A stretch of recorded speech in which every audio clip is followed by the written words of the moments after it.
Today we are making Risotto al Fungi. We're going to try to demystify the process of making risotto that so many people think is so difficult.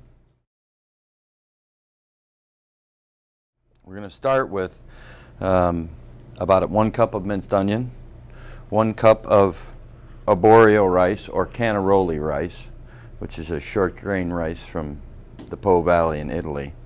We're going to have a little bit of butter, a little bit of minced garlic, a little white wine, and today we're going to use fresh chanterelle mushrooms, but you can use pretty much anything. You can use mushrooms, you could use vegetables, you could use seafood, you could even use meat, prosciutto, or cheeses, or just make a plain cheese risotto. So we're going to start with 2 tablespoons of olive oil, the cup of minced onion, and you'd be able to cut it any way you want. I like it fine so it just kind of blends in with the rice. And we're going to take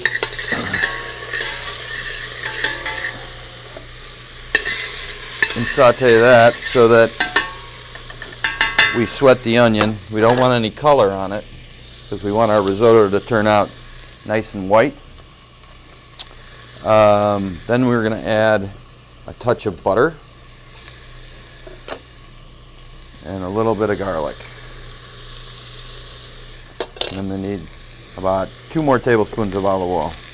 Then we're going to saute that till they're nice and translucent.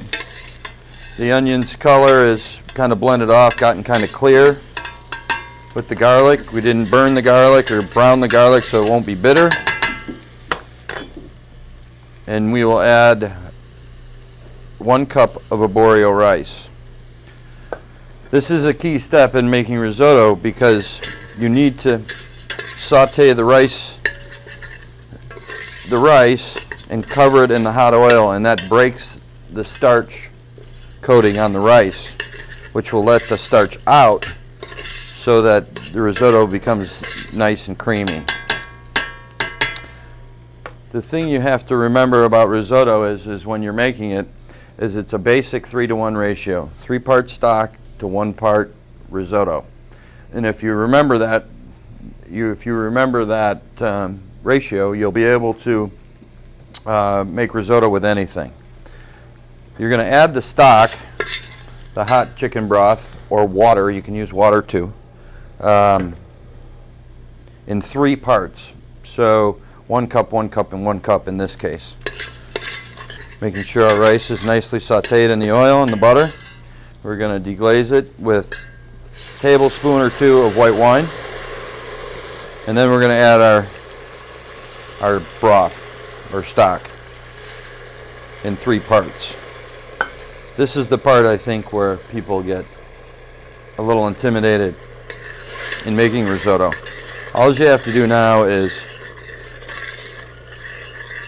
let it simmer on the stove, and as the rice cooks, the starch will come out of the rice and start to thicken up the broth, which makes your risotto nice and creamy.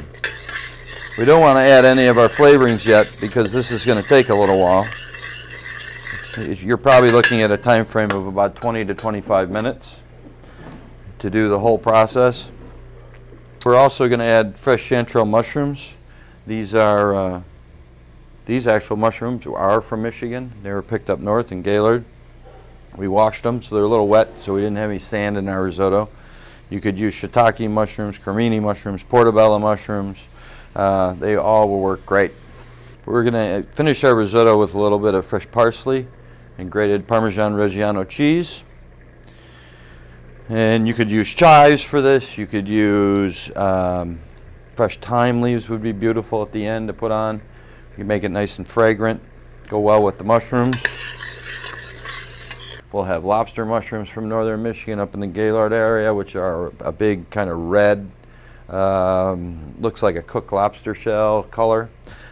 We also get wild oyster mushrooms, which are one of my favorites. Nice big white mushroom, as well as, of course, morels.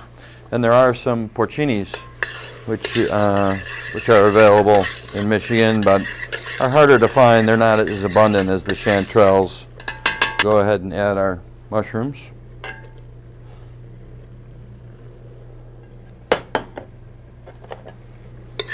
just stir these in. When you're making the risotto, you don't want to make sure that you don't add your aromatics, your salt, your pepper, and your seasonings too early, because you're going to be reducing that stock down, and that will reduce the salt and the pepper content in the dish. So you want to kind of add it right at the end and correct your seasoning. Parmesan Reggiano cheese, which is the king of all the Parmesans in Italy. With the Parmesan, you saw it's kind of like flakes or shavings. All we do is take a big chunk and use a vegetable peeler on it, and you can shave it off nice and thin. I like our risotto's pretty soft and creamy, and I think with my experience in Italy, that seems to be the way they like it. You can go ahead and serve it. Add your little bit of fresh herb, a little bit of shaved Parmesan. Voila, you have risotto al funghi.